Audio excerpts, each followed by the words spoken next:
Welcome everyone to the podcast. Today, we're diving into a pretty big change in Singapore's property scene, specifically the new harmonization in how floor area is measured.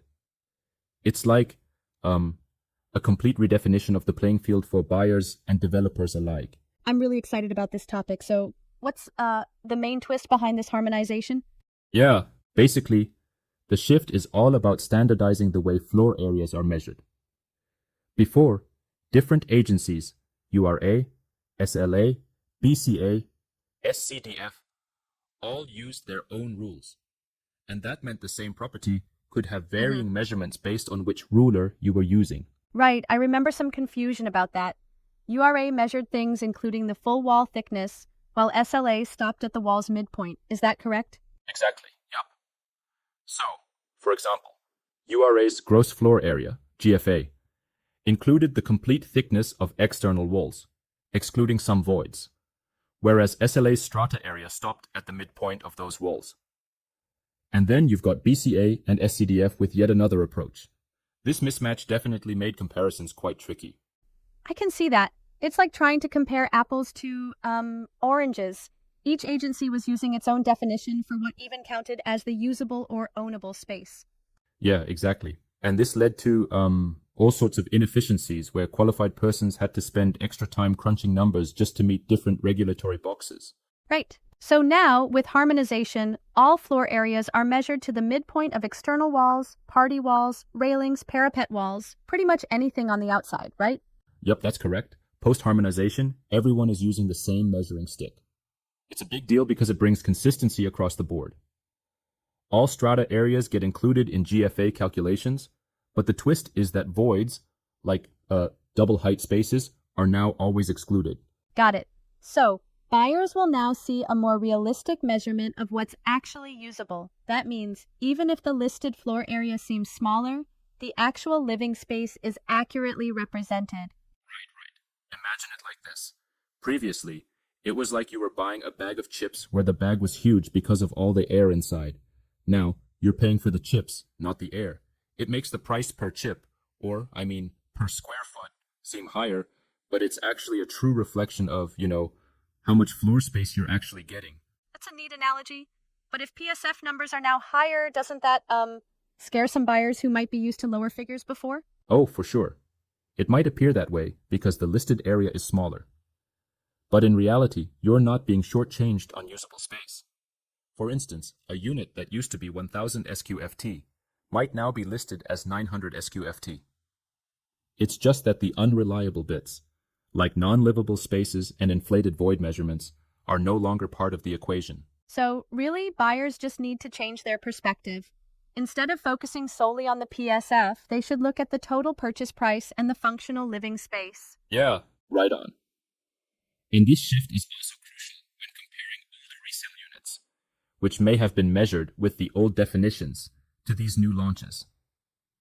The old property might seem cheaper on a per square foot basis, but it might not actually give you as much usable space as the new ones. That's an important point. I've heard some developers might push back, arguing that the new method makes properties look smaller and hence more expensive per unit area. What do you think about that? Well, I think it's more about transparency rather than inflating costs. Sure, it might initially seem like the PSF is higher, but it's ultimately more honest. You're now really paying for what you can live in, actual usable space, and not some artificially large number padded by extra measurements. Yeah, that makes sense. Interesting.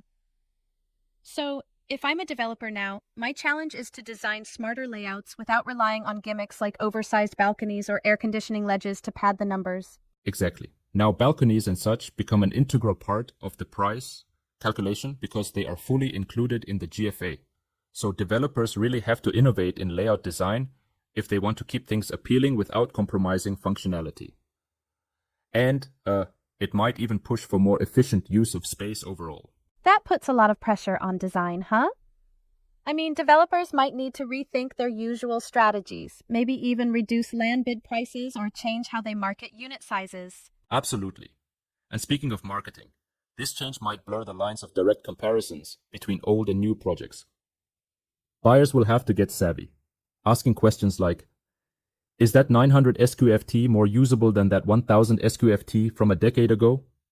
Without getting lost in the numbers. Yeah, it really shifts how you evaluate a property. It's a more holistic approach now rather than just a single metric like PSF. Right. Exactly. Buyers are encouraged to dig into floor plans more deeply, like room sizes, layout flow, and even things like, dead space. It's all about the overall utility and how the space matches their lifestyle. I appreciate that. And so, what's the cutoff timeline for these changes? I mean, when did this all kick in? Great question. For government land sale (GLS) sites, the harmonized definition started applying from September 1st, 2022. And then for all development applications submitted to URA, it's been in effect since June 1st, 2023. That said, projects that already got provisional or written permission under the old rules still stick with the old measurement.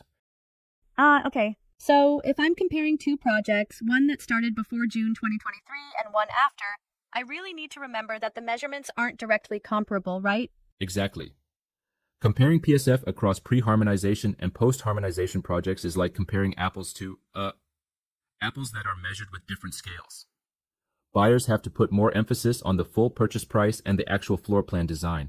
All right, that's a pretty clear difference. So, let's talk impact. How does this affect rental yields, or is it more of a sales perspective change? Well, in terms of rentals, the shift might, lead buyers and investors to focus even more on the layout and functionality of a unit.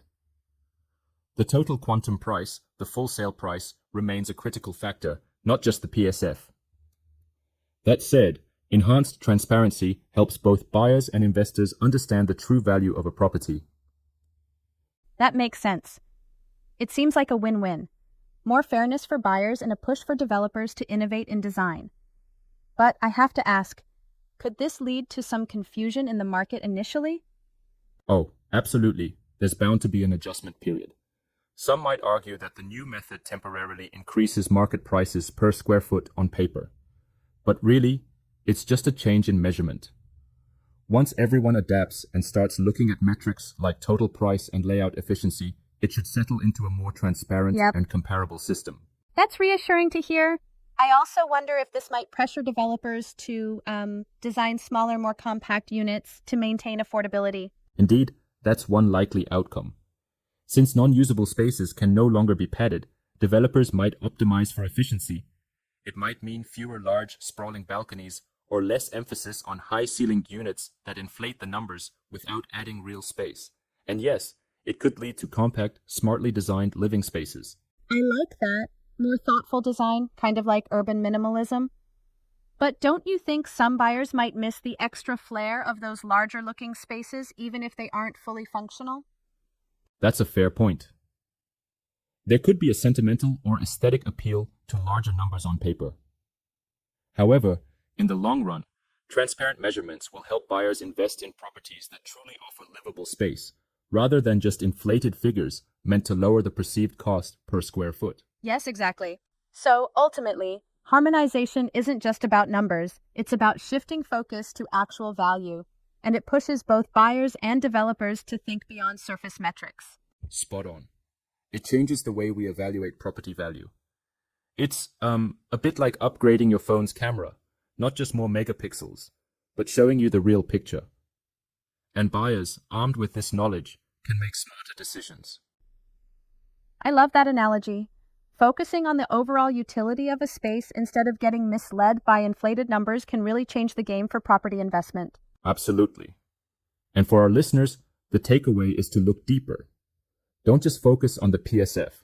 Evaluate the layout, the total quantum price, and ask, how much of this is actually designed for living? That's the real value here. Thanks for this insightful discussion. It's refreshing to cut through the jargon and see the practical side of these changes. I'm sure buyers and investors will have a lot to think about now. Yeah, definitely. And remember, folks, if you're navigating the property market, get into the details of those floor plans and ask the right questions about usable space. It's all about making an informed choice. Absolutely. Thanks for tuning in, everyone, and happy house hunting.